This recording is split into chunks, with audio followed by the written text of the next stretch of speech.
Alors, je pense qu'on va passer la parole à Martin Lapointe, que je vais présenter. Rebonjour Martin. Donc, Martin est Bonjour. détenteur d'un baccalauréat en géographie environnementale et d'une maîtrise en urbanisme de l'Université de Montréal. Il est au sein de la MRC de l'Assomption depuis 2007 et depuis 2015, il en est le directeur de l'aménagement du territoire.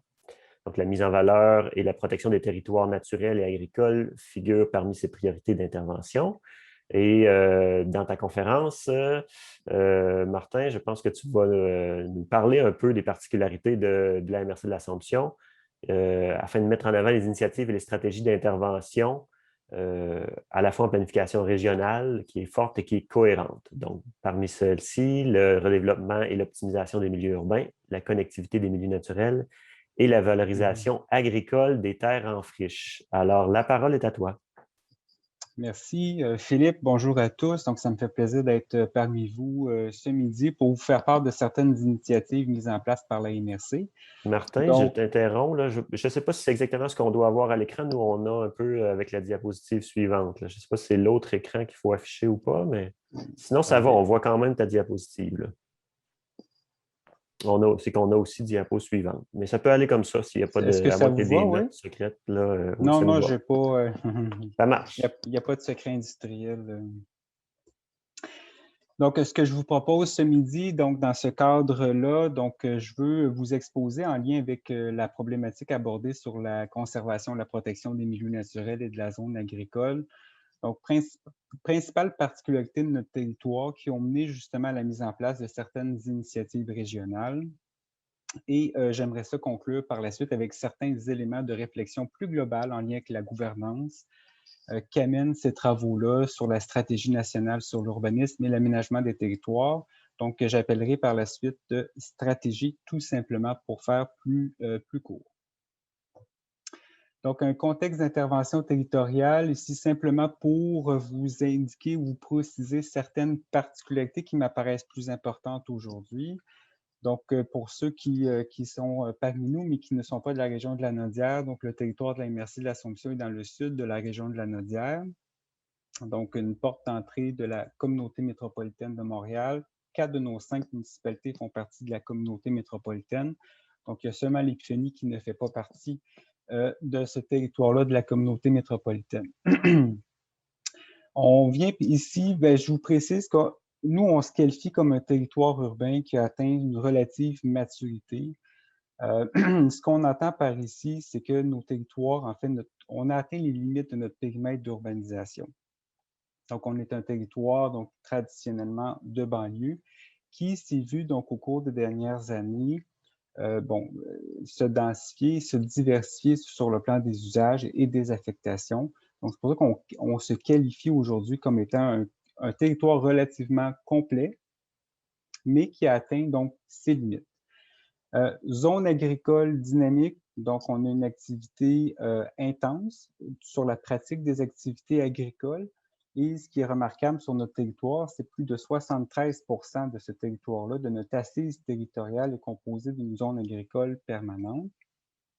Et nécessairement, donc, cette occupation dynamique, donc au niveau des activités urbaines, des activités agricoles, a eu nécessairement des répercussions sur le territoire par une fragmentation certaine de nos milieux naturels, donc au cours des dernières années. Je vous dirais par contre, d'un autre côté, que depuis le début des années 2000, donc en 2004, la MRC a mis en place donc une stratégie de protection et de valorisation de ces milieux forestiers plus particulièrement. Donc, ça fait le tour, en bref, donc, de nos principales particularités.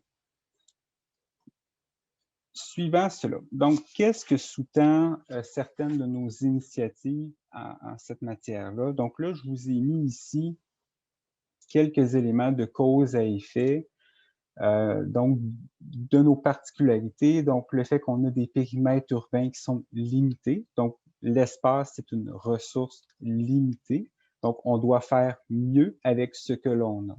Donc, nécessairement, il y a toujours des occupations sur le territoire, que ce soit des occupations agricoles, des occupations urbaines. Naturellement, ces activités-là sur le territoire ont des besoins, croissent de façon générale. Ça exerce des pressions sur les milieux naturels, sur les milieux agricole, ça engendre certains enjeux de cohabitation parfois, de rareté de terrain, de spéculation, donc surtout en bordure des périmètres d'urbanisation. Et comme principale résultante de tout ça, si on mettait ça dans une espèce d'entonnoir de fil, mais ça nous mène nécessairement à se doter de stratégies d'optimisation de notre territoire. Donc, ce qui peut apparaître dans certains cas comme une limitation, donc cette limitation au niveau des espaces disponibles, ce qui peut être une contrainte pour certains, peut devenir une opportunité pour d'autres. Et c'est ce qu'on a compris sur le territoire de la MRC depuis de nombreuses années, en se dotant de certaines stratégies d'optimisation. Donc, comment mieux faire avec l'espace que l'on dispose. Et ça nous a amené aussi davantage vers des aspects qui relèvent de l'innovation. Donc, il faut le voir comme une stratégie. Ces opportunités-là, ça relève davantage de l'innovation. Donc, les stratégies mises en place, donc évidemment, c'est un survol de ces stratégies que je souhaite vous présenter aujourd'hui. Nécessairement, ils sont relatifs à la gestion de l'urbanisation. Je vais aborder la question de la valorisation des terres en friche et de l'établissement de la connectivité de nos milieux naturels. Donc, une bonne stratégie d'urbanisation nous amène nécessairement à éviter des empiètements donc, en milieu naturel ou en milieu agricole. Donc, je vous ai fait part tout à l'heure de certaines particularités de notre territoire, comme quoi que pour nous, depuis le début des années 2000, le Conseil de la MRC a mis en place certaines réformes au niveau de la gestion de l'urbanisation. C'est-à-dire que déjà, au début des années 2000, on observait une rareté de plus en plus évidente donc, au niveau des espaces disponibles au développement. Donc, nécessairement, l'arrivée, nous, l'entrée en vigueur donc, du schéma d'aménagement de la MRC de troisième génération, donc, qui est entré en vigueur donc, en 2012, on a mis différentes stratégies de gestion de l'urbanisation, mais on l'a surtout axé sur le principe de refaire la ville sur elle-même, donc toute la philosophie de redéveloppement. Donc, et d'optimiser donc à la fois les espaces à vocation urbaine, mais aussi les espaces à vocation économique. Quand on parle de densification, oui, la densification, mais ce qu'on précise, c'est une densification intelligente de nos milieux de vie. Pourquoi intelligente de nos milieux de vie? Parce que la densification ne doit pas se faire n'importe où et n'importe comment non plus, parce qu'à l'inverse, ça pourrait créer d'autres types d'enjeux. Et en vue de la révision prochaine, nous, de notre schéma d'aménagement, donc une démarche que l'on devrait entamer donc l'année prochaine, c'est surtout, on va entamer la question de la planification par corridor de transport et tous les aspects de la mobilité durable que cela implique. Donc, je le répète, on est vraiment dans un changement de paradigme. Donc, on dit qu'on se développe maintenant autrement. Si on prend pour acquis que le territoire est une ressource limitée, il ne faut pas s'attendre à toujours à ce que la ville s'étale justement sur des terres ou dans les milieux naturels. Stratégie de valorisation des terres en friche. Donc, oui, on a une zone agricole qui est ultra dynamique. Les pratiques culturelles se font de façon intensive. Alors, pourquoi tenter d'optimiser cette occupation du territoire-là, malgré justement le fait qu'on ait une zone agricole dynamique, relativement homogène? Il y a certains secteurs qui sont caractérisés par des friches, entre autres par des propriétaires spéculateurs, donc en marge des périmètres d'urbanisation, donc des terres que l'on observe en friche. Donc, ce qu'on a fait au cours des dernières années, pour favoriser la valorisation de ces terres-là à des fins agricoles. Donc, il y a eu tout un inventaire sur les terres en friche qui a été réalisé. Pour certaines d'entre elles, il y a l'analyse du potentiel agronomique qui a été faite. Et par la suite, on a classifié justement le potentiel de valorisation de ces terres en friche-là, donc potentiel de remise en culture, de reboisement, d'agroforesterie. Mais plus récemment, donc avec la mise en place d'une zone d'innovation sur le territoire de la MRC, donc la zone d'innovation ACTEC, qui est en agriculture, ça nous amène aussi à pousser la réflexion vers l'agriculture de demain et l'innovation en agriculture. Enfin, une des stratégies qui est en cours d'élaboration, qui est liée justement à l'obligation qu'ont toutes les MRC au Québec d'élaborer des plans régionaux sur les milieux humides et hydriques, nous, c'est qu'on va étendre cette planification régionale-là vers l'ensemble de nos milieux naturels. Hein. Donc, on a fait état tout à l'heure de certaines particularités de nos milieux naturels, des enjeux de perte de biodiversité ou de fragmentation des écosystèmes nous amènent à mieux réfléchir justement cette question-là de protection et de mise en valeur, donc par des analyses de connectivité afin d'améliorer justement donc la qualité de nos habitats et de la valeur de nos écosystèmes.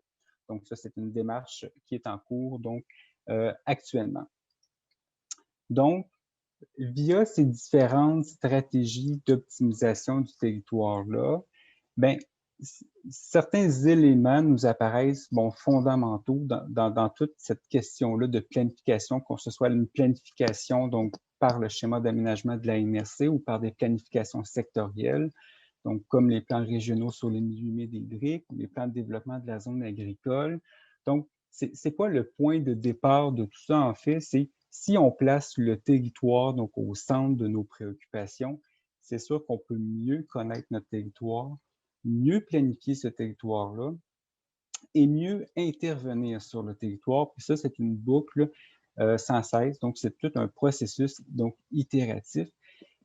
Et je vous rappelle que ce point de départ-là, ce point de réflexion qu'on a eu à la MRC, c'est vraiment de par les particularités de notre territoire. Quand un territoire est acculé au pied du mur, il n'y a pas le choix de mieux réfléchir à son utilisation et donc d'acquérir un certain niveau de connaissance, puis par la suite avoir de meilleures planifications territoriales et des meilleures stratégies d'intervention pour mieux faire avec l'espace que l'on dispose. Enfin, je vais compléter avec cet élément-là ici. Donc, quelques éléments de réflexion en lien avec la stratégie nationale sur l'urbanisme et l'aménagement du territoire. Donc, si on considère que cette stratégie-là va nous amener éventuellement à une espèce de contrat territorial en toute cohérence, c'est ma perception de la chose, de cette bébête-là, de la stratégie. Donc, nécessairement, ça nous amène à traiter de partenariat. De partenariat, pourquoi? Parce qu'on le voit, l'aménagement du territoire, c'est une responsabilité politique au Québec, mais c'est aussi une responsabilité partagée entre plusieurs acteurs. Donc, que ce soit le gouvernement du Québec, les communautés métropolitaines, les MRC, puis les municipalités locales. Donc, on doit avoir un partenariat fort dans lequel on doit avoir, suivant cette stratégie-là, donc une espèce de partage cohérent et clair aussi, pas seulement des responsabilités, mais aussi des pouvoirs. Il ne faut pas toujours parler de responsabilités confiées au milieu municipal, mais aussi de pouvoirs. Et ces pouvoirs-là, ces nouvelles responsabilités à venir, doivent nécessairement être suivis d'un processus de reddition de comptes et d'imputabilité des élus à l'égard de l'aménagement du territoire. Pour moi, le processus de reddition de comptes, ça apparaît ultra important dans le cadre de cette démarche-là. Donc, quand on fait référence à des processus de monitorage, donc de nos outils de planification, pour vraiment s'assurer que les objectifs, que les orientations ont été atteints, on doit nécessairement se doter d'indicateurs de suivi et de meilleurs plans d'action. Chose qui nous est apparue aussi récemment, c'est toute l'importance d'accorder justement pour certains enjeux, notamment la gestion de l'urbanisation ou la protection des milieux naturels. Il y a certains de ces enjeux-là d'aménagement du territoire qui dépassent le cadre de nos simples territoires de MRC ou une municipalité. Donc, comme attente ou comme élément de réflexion que je vous propose, est-ce qu'on ne devrait pas améliorer certains mécanismes pour améliorer la prise en compte justement des planifications des territoires limitrophes?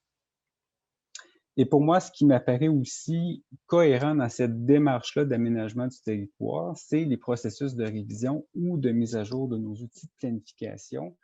En fait, on voit certaines limitations ou certains retards dans le cadre de révision ou de modification. Pour moi, ce qui apparaît important, c'est que ce mécanisme de modification ou de révision de schéma devait être nécessairement attaché au processus de monitorage et de suivi de nos outils de planification, de manière à avoir une espèce de, pas en termes de coercition, mais en fait, c'est ce qu'il faut éviter, c'est d'intervenir à la pièce sur le territoire sans considération d'ensemble. Donc, je vais m'arrêter là pour le moment et peut-être juste pour compléter aussi, pour souligner tout le travail du ministère des Affaires municipales, et j'ai vu tout à l'heure que notre conseillère à la direction régionale est parmi nous aujourd'hui. Je voudrais, bon, la remercier particulièrement parce que à ce niveau-là, quand on parle de démarche d'accompagnement territorial et de prise en compte des particularités territoriales sur le territoire, je pense que le ministère des Affaires municipales a vraiment emboîté le pas à ce niveau-là et tend à attirer l'ensemble des ministères et des organismes qui sont liés à l'aménagement du territoire dans cette approche-là d'accompagnement des MRC, mais aussi des municipalités en toute démarche de planification territoriale, parce qu'il faut le percevoir comme une démarche d'accompagnement et pas seulement une démarche où on a une approche davantage réglementaire. Donc voilà, je vous remercie pour votre attention et ça me fera plaisir de vous, c'est ça, de discuter avec vous pour la suite des choses. Merci.